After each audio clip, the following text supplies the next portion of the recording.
একদিন নদীর ধারের শান্ত একটা গ্রামে থাকত মোটা লাল সাদা রঙের একটা বিড়াল।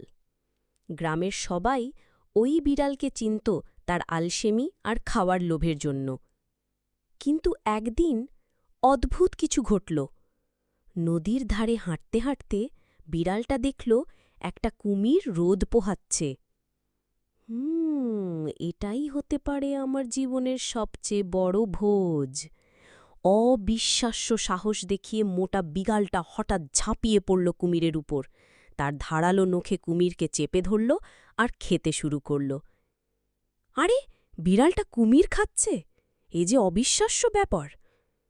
সেদিন থেকে মোটা লাল সাদা বিড়ালটা গ্রামের এক কিংবদন্তি হয়ে গেল। মানুষ তার সাহসের গল্প বলতে লাগল, আর বাচ্চারা তাকে ডাকা শুরু করল কুমির খেকো বিড়াল।